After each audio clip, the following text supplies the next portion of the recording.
Hello everyone, आज date है 1 मार्च 2023 और द हिंदू न्यूज एनालिसिस में आपका स्वागत है। इस वीडियो में हम द हिंदू की इंपोर्टेंट न्यूज को एग्जाम के पॉइंट ऑफ व्यू से डिस्कस करेंगे। नीचे डिस्क्रिप्शन बॉक्स में Telegram channel Volcano IAS academy का लिंक दिया हुआ है।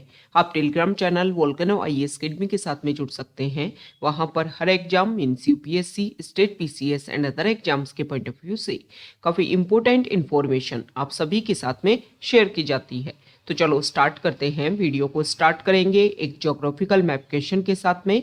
और आज आपका क्वेश्चन ये है कि साइलेंट वैली नेशनल पार्क को आपको मैप में व्यू करना है और फिर इससे रिलेटेड हर इंपॉर्टेंट फैक्ट्स को एंड इंफॉर्मेशन को कमेंट बॉक्स में टाइप करना है। कल हमने आपसे क्वेश्चन पूछा था पिछावरम मैंग्रोव्स को लेकर के। तो पिछावरम मैंग्रोव्स जो है वो हमारे इंडिया के सर्दर्न पार्ट में जो तमिलनाडु स्टेट है उसके कोस्टल एरियाज में एग्जिस्ट करते हैं। और last year in Pichavaram mangroves को जो है वो रामसर साइट का डेजिग्नेशन दिया गया था, जिसकी वजह से न्यूज में बने हुए थे। द हिंदू को अगर हम डिस्कस करें तो फर्स्ट इंपोर्टेंट न्यूज है द हिंदू के फ्रंट पेज पर। और यहाँ पर जुडिशरी ने एक इंपोर्टेंट स्टेटमेंट दिया है कि प्रेजेंट टाइम में अगर हम डिस्कस करें तो अलग अलग स्टेट में जहां पर भी आप देखोगे कि सेंट्रल गवर्नमेंट और स्टेट गवर्नमेंट में अपोजिशन देखने को मिलता है, वहां पर गवर्नर और स्टेट गवर्नमेंट के बीच में काफी ज्यादा क्लैश देखने को मिलता है। तो अभी क्या हुआ कि पंजाब में जो भी वहां का बजट सेशन चल रहा था उस टाइम में गवर्नर और जो वहां के चीफ मिनिस्टर है भगवंत मान, उनके बीच में कुछ इश्यू, कुछ ऐसे प्रॉब्लमेटिक स्टेटमेंट जो है वो देखने को मिले। तो इसको लेकर के सुप्रीम कोर्ट ने बोला है कि आप अपना जो डेकोरम है, मतलब गवर्नर जो पोस्ट है वो कॉन्स्टिट्यूशनल पोस्ट है और उनको जो भी अपना एक प्रोसीजर है, जो भी उनके स्टेटमेंट है वो इस तरीके के नहीं होने चाहिए कि उनके डेकोरम को वो मेंटेन ना कर पाए। ओके, तो मतलब सीधी सी बात ये है कि गवर्नर जो है वो एक इम्पोर्टेंट रोल प्ले करता है, एक कनेक्टिंग रोल प्ले करता है central government and state government के बीच में। तो उनका जो रोल है उसको उनको रिप्रेजेंट करना चाहिए। और जो गवर्नमेंट है किसी भी स्टेट की, उनको भी अपना जो भी इम्पोर्टेंट प्रोसीजर है, जो भी उनके इम्पोर्टेंट इनिशिएटिव है, इनके ऊपर फोकस करते हुए उनको काम करना चाहिए, ना कि सिर्फ जो है जो कॉन्स्टिट्यूशनल पोस्ट है गवर्नर और जो गवर्नमेंट है उनके बीच में क्लैश देखने को मिले। इससे क्या होगा कि मेन जो आपका जो टारगेट है उसके ऊपर आप फोकस ना कर पाओगे, इसके अलावा जो पॉलिटिकल पॉइंट्स है उसमें ही उलझ करके रह जाओगे। और जो गवर्नमेंट है उसको इलेक्ट करके, आपको सभी को पता है कि हम सब इलेक्ट करके अपने एमपी एमएलए को इसलिए भेजते हैं कि वो हमारे लिए कुछ अच्छी इनिशिएटिव, कुछ अच्छे पॉलिसी जो है वो हमारे लिए इम्प्लीमेंट कर पाए, ताकि एक वेल बींग स्टेट जो है वो एस्टेब्लिश हो पाए और लोगों की जो एस्पायरेशंस हैं, पीपल की जो एस्पायरेशंस हैं वो कंप्लीट हो पाए। इसके बेसिस पर ये फोकस होना चाहिए गवर्नमेंट का कि वो जिस ऑब्जेक्टिव के लिए उनको रखा गया है उन ऑब्जेक्टिव को कंप्लीट करने का काम करेंगे। और दूसरी तरफ अगर हम गवर्नर पोस्ट का काम करें तो उनका जो रोल है उसी के ऊपर उनको फोकस करना चाहिए। ओके, नेक्स्ट यहाँ पर जो आर्टिकल है, तो आप सभी को पता है कि G20 ग्रुप की प्रेजेंट टाइम में इंडिया के पास में प्रेसिडेंटशिप है। इंडिया जो है वो टाइम टू टाइम बहुत सारी मीटिंग जो है उनको ऑर्गेनाइज कर रहा है। तो अभी अदर कंट्रीज के जो फॉरेन मिनिस्टर्स हैं वो इंडिया की विजिट पर है, उनकी मीटिंग जो है वो होने वाली है। और इसी में चाइना के जो फॉरेन मिनिस्टर है वो भी इंडिया की विजिट पर आ रहे हैं। और लास्ट 1 ईयर में अगर हम डिस्कस करें तो फर्स्ट हाई प्रोफाइल विजिट जो है वो इंडिया में चाइना की तरफ से देखने को मिल रही है। चाइना के ऊपर इतना फोकस क्यों किया जाता है? क्योंकि बॉर्डर एरिया जो है वो हमारा चाइना के साथ में टच होता है। और 2020 से अगर हम डिस्कस करें तो चाइना के साथ में जो हमारे बॉर्डर क्लैशेज है वो रेगुलर बने हुए हैं। उनको सोल्व करने के लिए वैसे इंडिया जो है वो अपने लेवल पर कोशिश कर रहा है, लेकिन फिर भी जो पॉइंट है वो काफ़ी ज़्यादा, बहुत सारे ऐसे स्टैंडिंग पॉइंट है जो काफ़ी ज़्यादा न्यूज़ में रहते हैं, जिनको लेकर के चाइना बार बार क्लेम करता है।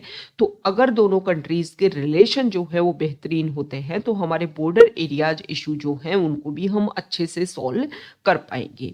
ओके, तो अभी कुछ टाइम पहले एक रिपोर्ट हमने डिस्कस की थी, उसमें देखा गया था कि उसमें क्लेम किया गया था कि जो भी हमारे इंडिया और चाइना के बीच में बहुत सारे ऐसे पॉइंट हैं जिनमें से बहुत सारे पॉइंट्स को चाइना ने अपने अंडर कवर कर लिया है।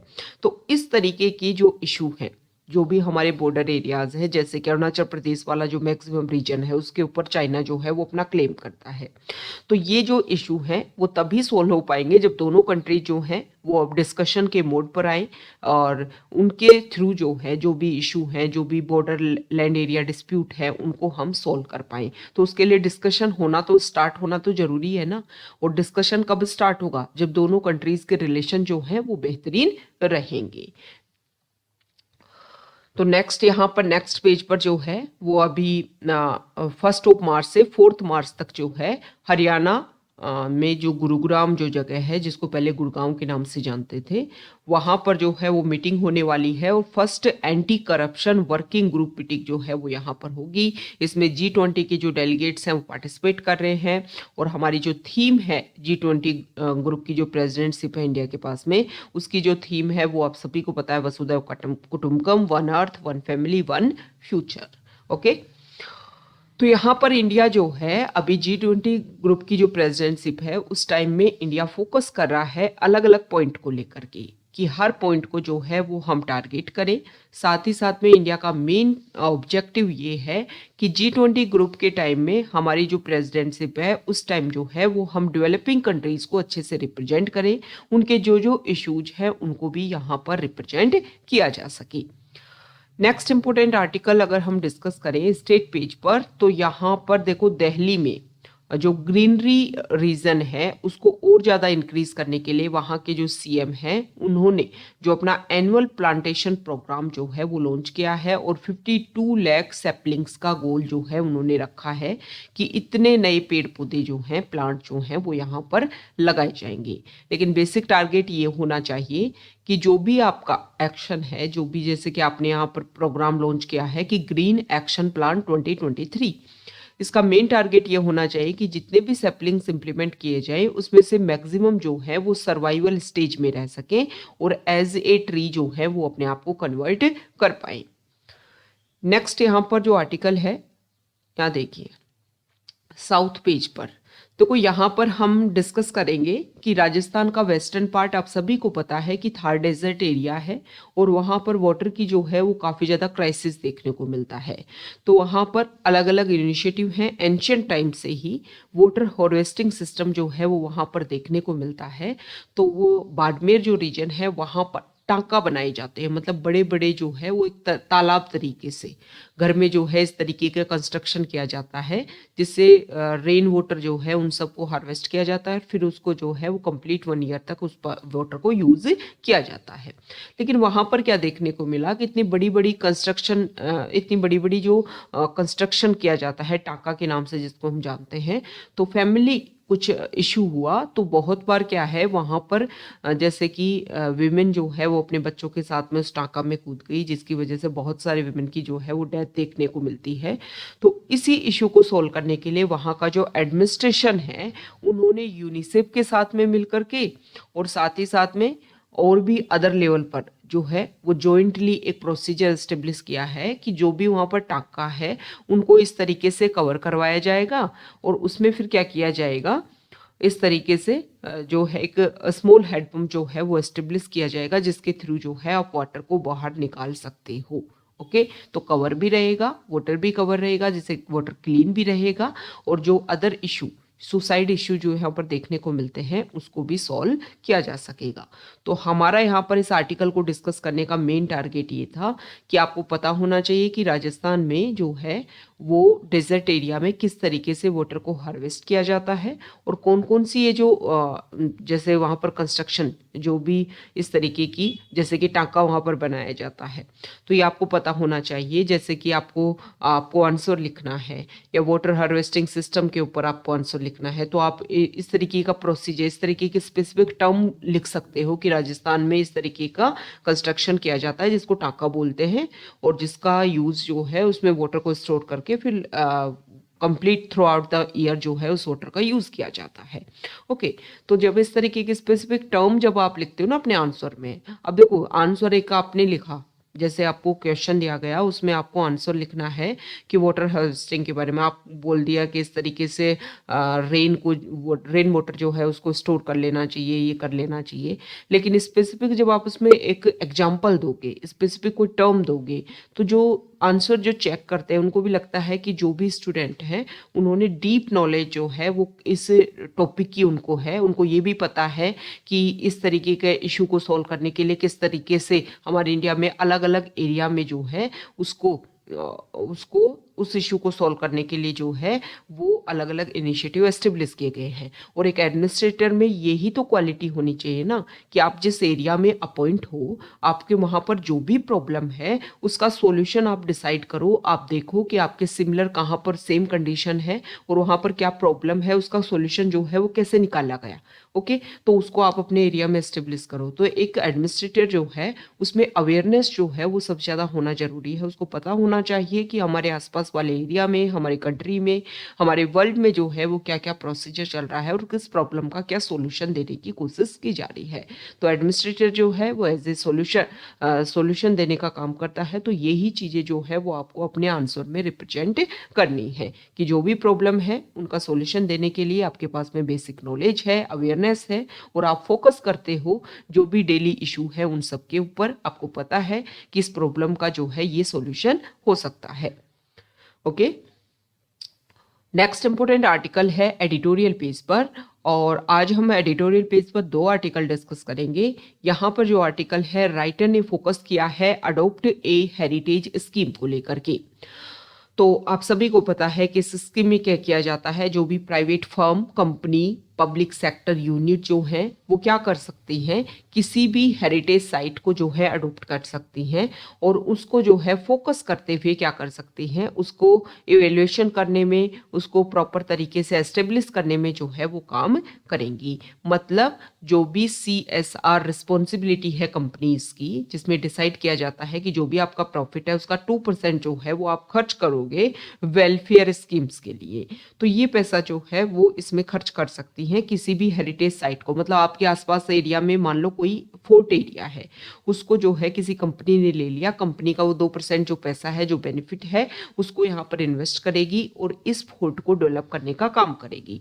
तो यहाँ पर जो राइटर है उन्होंने इस स्कीम के जो लूप होल्स है उसके ऊपर फोकस किया है कि इस तरीके से जो भी प्राइवेट सेक्टर जो किसी भी हेरिटेज साइट को अडॉप्ट करेंगे उसमें बहुत सारी प्रॉब्लम्स जो हैं वो टाइम के साथ में बढ़ सकती हैं।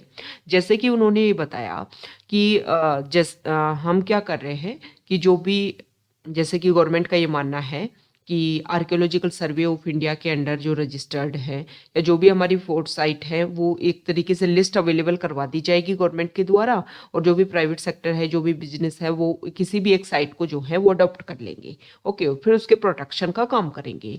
तो यहाँ पर राइटर ने बोला है कि देखो बहुत सारी हमारी ऐसी साइट्स हैं जो डेवलप हैं, वहाँ पर जैसे अभी क्या किया जा रहा है कि प्राइवेट सेक्टर क्या करेंगे उस साइट के जा करके, जैसे कि मान लो किसी कंपनी ने जो है वो एक फोर्ट को ले लिया, तो वहाँ पर जा करके उस मोन्यूमेंट को जो है वो सिक्योर करने का काम करेंगे, वहाँ पर जो है टूरिज्म सेक्टर को प्रमोट करने का काम करेंगे। तो वहाँ पर बहुत सारी विंडोज एस्टेब्लिश की जाएगी, वहाँ पर म्यूजियम जो है उसको डेवलप किया जाएगा, वहाँ पर जो है वो नाइट टूरिज्म को बढ़ावा दिया जाएगा। साथ ही साथ में वहाँ पर क्या किया जाएगा कि जैसे वहाँ पर रेस्टोरेंट खोला गया, और भी चीज़ें जो है वो डेवलप की जाए ताकि जो लोग आए तो वहाँ पर अच्छे से रह सके और एंजॉय कर सके। तो यहाँ पर राइटर का ये बोलना है कि इससे क्या होगा कि जो भी मॉन्यूमेंट है उसका जो भी इम्पोर्टेंट एरिया है वो कवर किया जाएगा, विंडो बनाने के लिए, म्यूजियम बनाने के लिए, पार्क बनाने के लिए, रेस्टोरेंट बनाने के लिए। तो ऐसा हो सकता है कि उसका उस मॉन्यूमेंट का जो इम्पोर्टेंट एरिया है, जो इम्पोर्टेंट ग्राउंड है, वहाँ पर अगर हम डिगिंग करें तो हमें हमारे हिस्ट्री से रिलेटेड और भी इम्पोर्टेंट चीज़ें मिल सकती हैं और उसका जो है ये गलत तरीके से यूज किया जा सकता है। बहुत सारे मॉन्यूमेंट्स ऐसे हैं जो पहले से ही डेवलप हैं। ओके, बहुत सारी ऐसी साइट है जो पहले से ही डेवलप है, तो वहां पर अडॉप्ट करने का कोई भी रिजल्ट जो है वो नहीं निकलेगा।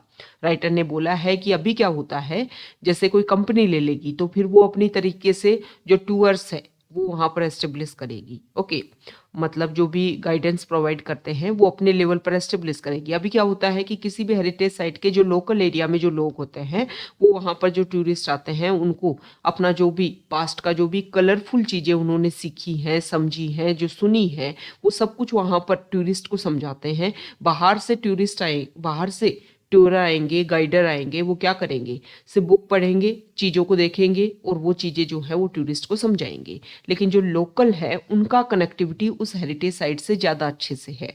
तो यहाँ पर क्या होगा कि अगर इस तरीके से कोई कंपनी किसी हेरिटेज साइट को ले लेती है तो जो लोकल है उनके लिए काफ़ी ज़्यादा उनके जो भी डेली बेसिस पर जो वेजेस होते हैं उसमें काफ़ी कमी देखने को मिलेगी। साथ में यहाँ पे बोला गया है कि नाइट टूरिज्म को बढ़ावा दिया जाएगा।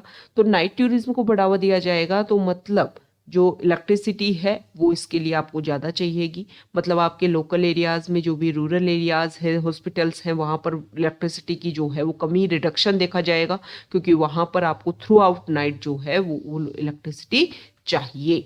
तो ये कुछ बेसिक चीज़ें हैं जिसकी वजह से इस तरीके की ये जो स्कीम है इसके इम्प्लीमेंटेशन होने से जो पॉजिटिव रिजल्ट आएंगे तो नेगेटिव रिजल्ट जो है वो भी देखने को मिलेंगे।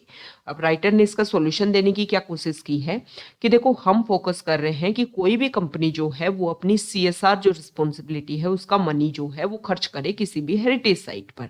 तो हमें क्या करना चाहिए, जैसे कि सुधा मूर्ति और NR नारायण मूर्ति जो है वो क्या करते हैं कि मैक्सिमम मनी जो है वो खर्च करते हैं किसी भी रिसर्च को आगे बढ़ाने के लिए।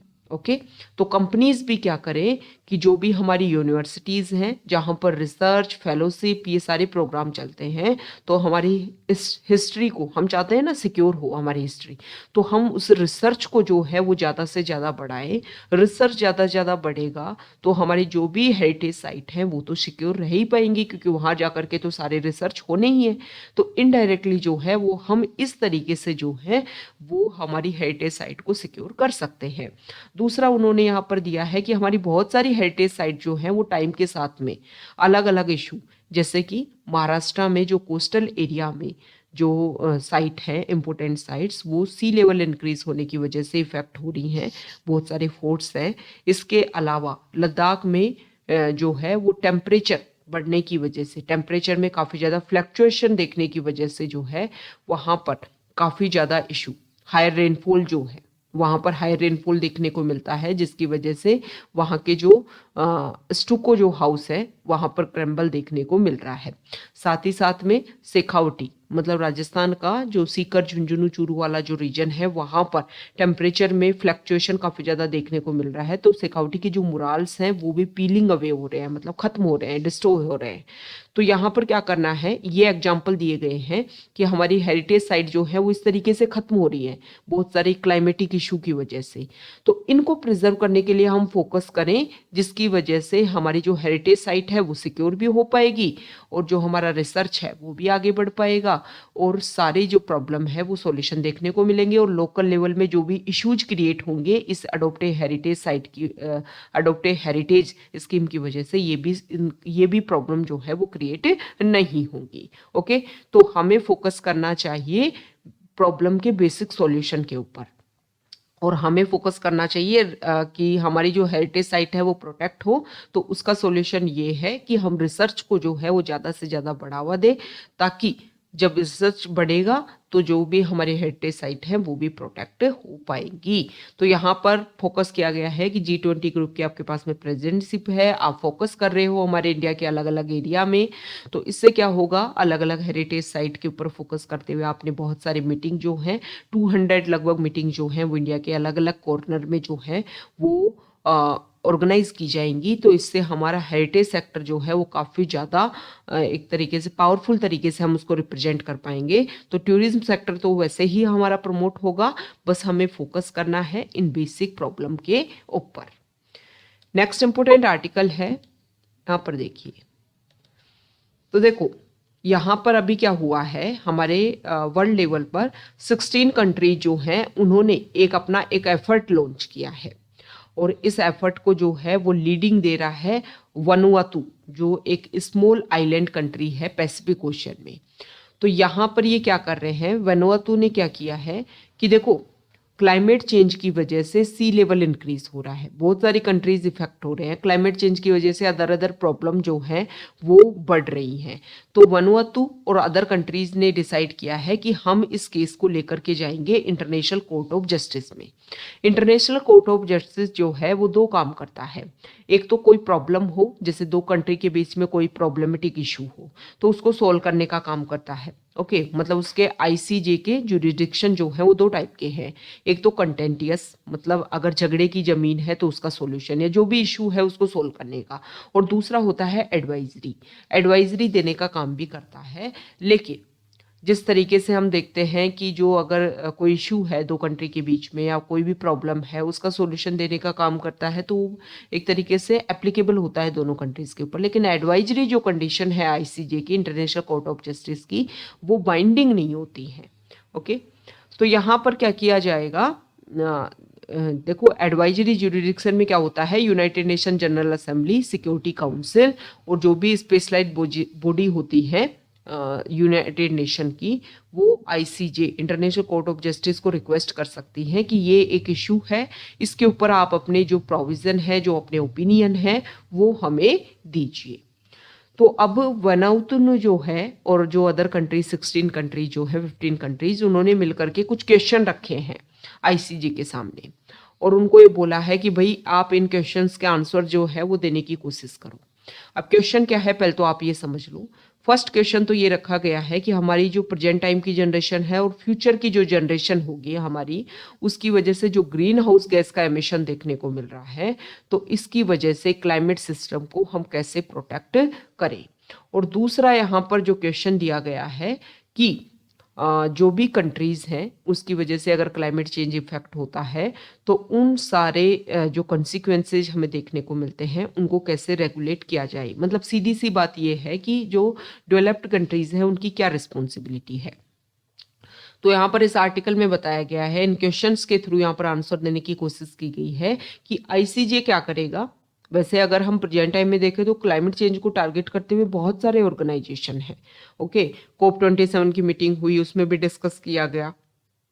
तो इन क्वेश्चंस के थ्रू जो है आईसीजे क्या करेगा कि जो भी इशू है, जो भी प्रॉब्लम है, जो भी फ्रेमवर्क हमने तैयार किया है, उसका एक प्रोसीजर जो है वो एस्टेब्लिश कर सकता है कि भाई इस तरीके से जो है वो क्लाइमेट चेंज को रिप्रेजेंट करो। साथ ही साथ में जो अलग अलग इनिशिएटिव है उनको भी एक तरीके से एक साथ में रिप्रेजेंट कर सकता है, जिसका सॉल्यूशन देखने को मिल सकता है। क्लाइमेट चेंज जो इशू है उस प्रॉब्लम का सॉल्यूशन जो है फिर देखने को मिल सकता है। और जो भी बीच में गैप है, जैसे कि कुछ स्टेटमेंट दिए गए, और जैसे कि अगर हम बात करें तो COP27 की मीटिंग में ये डिसाइड किया गया कि एक फंड जो है वो बनाया जाएगा। ओके, अब वो लॉस एंड डैमेज फंड जो है वो बनाया जाएगा, लेकिन ये फंड किस तरीके से काम करेगा ये नहीं बताया गया।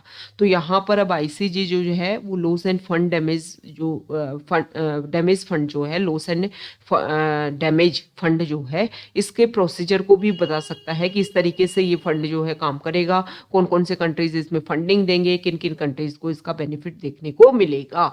तो यहाँ पर ये बताया गया है कि इंटरनेशनल कोर्ट जो है उसमें अभी जो प्रेजेंट टाइम में जो सेग्रेटेड फॉर्म में अलग अलग तरीके से जो अलग अलग फ्रेमवर्क है, जैसे कि पेरिस क्लाइमेट एग्रीमेंट पे कुछ हमने डिस्कशन किया, कुछ हमने टारगेट डिसाइड किए, उन सभी को एक साथ में ला करके जो है ये रिप्रेजेंट कर सकता है कि बिग क्लाइमेट चेंज को आप इस तरीके से टैकल कर सकते हो।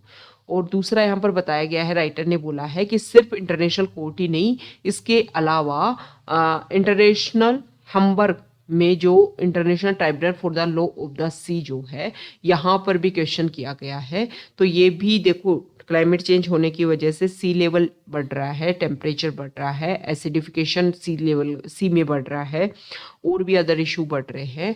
तो उन सारे इश्यूज को जो है वो टैकल करने के लिए, इन सारी प्रॉब्लम को जो है वो सॉल्व करने के लिए जो है ये भी अपने आंसर्स जो है वो रख सकते हैं, जिससे जो भी इशू है, जो भी प्रॉब्लम है, उसका सॉल्यूशन देखने को मिल सकता है।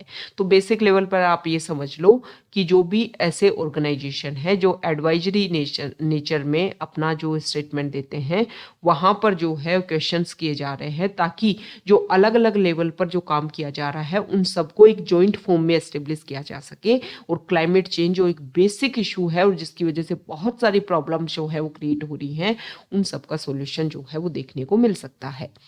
नेक्स्ट यहाँ पर जो आर्टिकल है वो नागालैंड को लेकर के है। अभी आप सभी को पता है कि वहाँ पर स्टेट असेंबली के इलेक्शन हुए, तो उसके बारे में यहाँ पर बताया गया है कि अगर हम इंडिया से कंपैरिजन करें नागालैंड स्टेट की वीमेन का, तो बहुत लेवल पर जो है अच्छे से रिप्रेजेंट होती है वहाँ की वीमेन।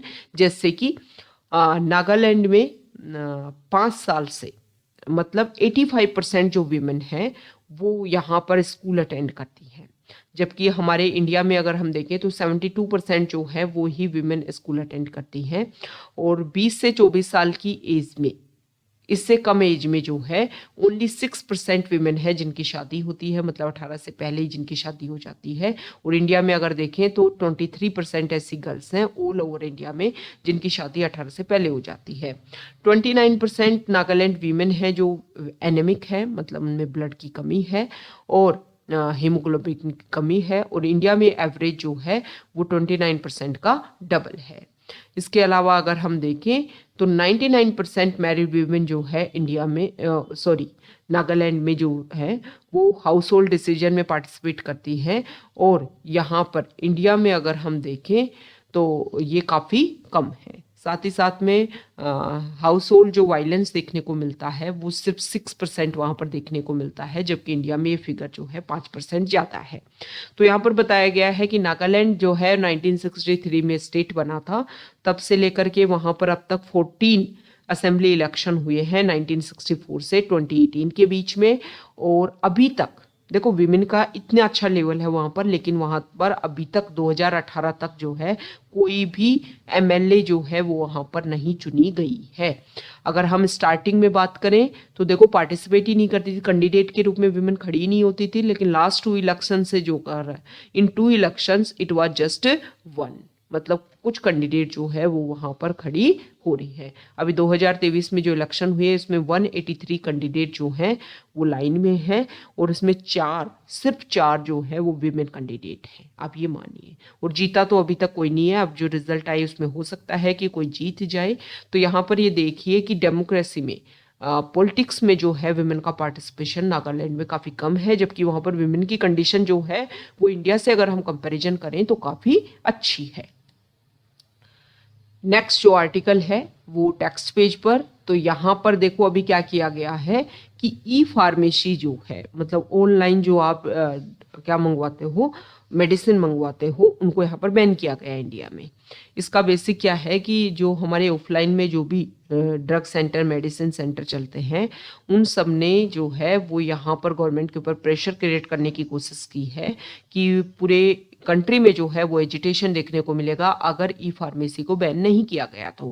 क्योंकि ये ई फार्मेसी जो भी ऐप है वो काफ़ी ज़्यादा यहाँ पर छूट देते हैं, जिसकी वजह से जो ऑफलाइन सेंटर्स हैं मेडिसिन के उनको काफ़ी ज़्यादा नुकसान देखने को मिलता है। तो इसी की वजह से प्रॉब्लम का सॉल्यूशन इस तरीके से करने की गवर्नमेंट ने कोशिश की है। लेकिन यहाँ पर फोकस किया गया है कि देखो कोई भी जो प्रॉब्लम है उसको आप बंद करके कि आपने ई फार्मेसी बंद कर दी, और वो तो हो ही नहीं सकता क्योंकि ऑनलाइन डिलीवरी जो है वो काफ़ी ज़्यादा बढ़ रही है प्रेजेंट टाइम में। और कोविड के टाइम में अगर हम देखें तो इस तरीके की प्रॉब्लम, इस तरीके का जो प्रोसीजर है वो काफ़ी ज़्यादा बढ़ गया था। तो यहाँ पर क्या किया जाना चाहिए कि देखो ई फार्मेसी को बंद करना सही नहीं है, हाँ उसको रेगुलेट करने के लिए जो है वो लॉ बनाए जाने चाहिए कि किस तरीके से उसको रेगुलेट किया जा सकता है। नेक्स्ट इंपॉर्टेंट आर्टिकल है न्यूज़ पेज पर, और यहाँ पर देखो महाराष्ट्र में जो बाइफर्केशन देखने को मिला था वहाँ की शिवसेना पार्टी में, उसके बाद में एकनाथ शिंदे ग्रुप जो है वो जा करके बीजेपी में मिल गए। और अभी इलेक्शन कमीशन ने बोल भी दिया है कि रियल शिवसेना को जो है वो एकनाथ शिंदे ग्रुप जो है वो रिप्रेजेंट करता है, और उनका जो भी सिंबल है वो उनको दे दिया गया इलेक्शन कमीशन के द्वारा। अब यहाँ पर सुप्रीम कोर्ट में डिस्कशन चल रहा था। सुप्रीम कोर्ट ने एक बात बोली कि देखो क्या हुआ, शिवसेना पार्टी में बाइफर्केशन देखने को मिला, एकनाथ शिंदे ग्रुप जो है वो बहुत सारे लेजिस्लेटर के साथ में जाकर के मिल गया, दूसरी पार्टी के साथ में गवर्नमेंट बना ली। तो यहाँ पर सुप्रीम कोर्ट ने बोला है कि पहले ही जिसके ऊपर ये एलिगेशन है कि उन्होंने पार्टी को तोड़ा है, मतलब एंटी डिफेक्शन लॉ जो है उनके ऊपर एप्लीकेबल हो सकता है, और उसी पर्सन को जो है वो ये पावर दी जा रही है कि आप अपनी मेजोरिटी प्रूव कीजिए और फिर जो है वो गवर्नमेंट बना लीजिए। तो एक तरीके से तो कॉन्स्टिट्यूशनल सिन हो गया ना। और अभी भी वहां पर एकनाथ शिंदे और उनका जो ग्रुप है उसके ऊपर जो वहाँ के स्पीकर जो हैं उनके सामने केस पड़ा हुआ है कि एंटी डिफेक्शन लॉ जो है वो उनके ऊपर एप्लीकेबल होगा या नहीं होगा। एंटी डिफेक्शन लॉ आप सभी को पता है कि शेड्यूल 10 में इसके बारे में बताया गया है, और 52nd कॉन्स्टिट्यूशनल अमेंडमेंट एक्ट 1985 के थ्रू जो है इस एक्ट को लाया गया था। शेड्यूल 10 को इंसर्ट किया गया। बेसिक रीजन ये था कि पार्टीज में बहुत सारे लोग जो हैं वो एक तरीके से एक पार्टी को छोड़ के दूसरी पार्टी में बार बार मर्ज होते थे, जिसकी वजह से काफी ज्यादा प्रॉब्लम्स क्रिएट होती थी। लेकिन इस एंटी डिफेक्शन लॉ में ये डिसाइड किया गया कि अगर कोई भी पार्टी में 2/3 मेंबर जो हैं वो किसी पार्टी को छोड़ करके अगर अलग पार्टी बनाते हैं, दूसरी में मर्ज होते हैं, तो उनके ऊपर एंटी डिफेक्शन लॉ जो है वो एप्लीकेबल नहीं होता है। साथ ही साथ में जो नॉमिनेटेड मेंबर्स जो हैं वो 6 मंथ्स के अंदर अंदर जो है वो क्या कर ले, किसी पार्टी जो है उसको ज्वाइन कर ले, तो उनके ऊपर भी एंटी डिफेक्शन लॉ एप्लीकेबल नहीं होता है।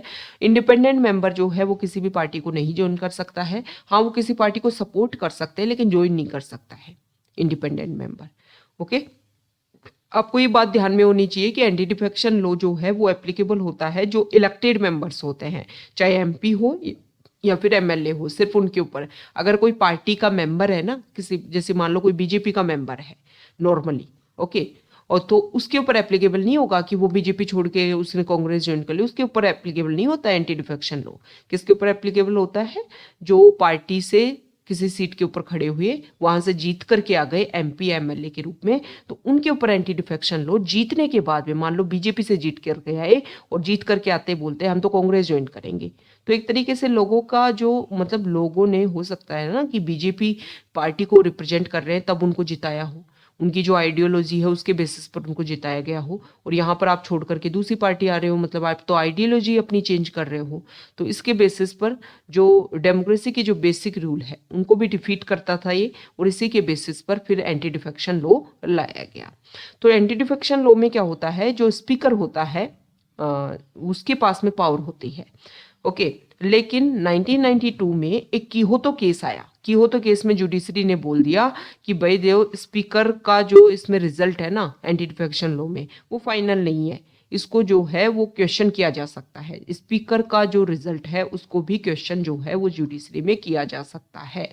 ओके, तो ये एंटी डिफेक्शन लॉ है और 10th शेड्यूल में है। 10th शेड्यूल आप सभी को पता होगा कि सिक्किम स्टेट को जब इंडिया में मर्ज किया जा रहा था और जब प्रोटेक्टरेट स्टेट के रूप में हमने सिक्किम को अपना इंडिया का पार्ट बनाया था, तब भी हमने आर्टिकल 2A और शेड्यूल 10 जो है वो कॉन्स्टिट्यूशन में इंसर्ट की थी।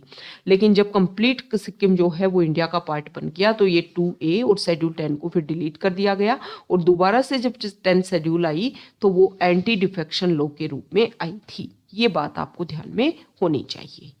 तो ये हमने डिस्कस किया है एंटी डिफेक्शन लॉ के बारे में। नेक्स्ट जो यहाँ पर आर्टिकल है सॉरी, तो यहाँ पर बताया गया है कि देखो कैंसर के केसेस जो हैं वो प्रेजेंट टाइम में सॉरी काफी ज्यादा बढ़ते जा रहे हैं। तो कैंसर जो इशू है उसको सोल्व करने के लिए अभी क्या किया जाता है, रेडिएशन प्रोसीजर किया जाता है, जिसकी वजह से काफ़ी ज़्यादा प्रॉब्लम देखने को मिलती है। तो अभी नई जो टेक्नोलॉजी है वो है प्रोटॉन बीम थेरेपी। इसमें क्या किया जाता है कि जो एरिया जहाँ पर कैंसर का केस है, जहाँ पर गांठ है, उसको टारगेट करते हुए ही इस थेरेपी को यूज़ किया जाता है। लेकिन ये थेरेपी जो है काफ़ी ज़्यादा कॉस्टली है। तो इसके बारे में बताया गया है कि अगर हम डिस्कस करें साउथ एशिया वेस्ट एशिया में अपोलो हॉस्पिटल जो है, अपोलो ग्रुप जो है उसके पास में ये थेरेपी है और काफ़ी ज़्यादा पैसे इसमें लगते हैं। तो अभी गवर्नमेंट क्या कोशिश कर रही है कि एम्स में जो है इस थेरेपी को, इस प्रोसीजर को एस्टेब्लिश किया जा सके ताकि नॉर्मल पीपल जो है वो भी इस थेरेपी को ले सकें। क्योंकि कैंसर की वजह से डेली अगर हम बात करें ईयरली बेसिस पर देखें तो इंडिया में काफ़ी ज़्यादा लोगों की डेथ जो है वो देखने को मिलती है। तो इस प्रॉब्लम का सॉल्यूशन जो है वो गवर्नमेंट मेडिकल इनिशिएटिव जो है उनको चीप लेवल पर या चीप कॉस्ट में जो है वो लोगों को प्रोवाइड करवाए ताकि इजीली जो है इसको एक्सेस किया जा सके। ओके, तो आपको पता होना चाहिए कि प्रोटोन बीम थेरेपी जो है वो कैंसर से रिलेटेड है। ओके, तो ये आज का हमारा द हिंदू न्यूज़पेपर का डिस्कशन था। अगर आप यहाँ तक आए हैं, वीडियो आपको अच्छा लगा है तो प्लीज़ वीडियो को लाइक कीजिए, शेयर कीजिए और चैनल को सब्सक्राइब कीजिए। Okay, thank you.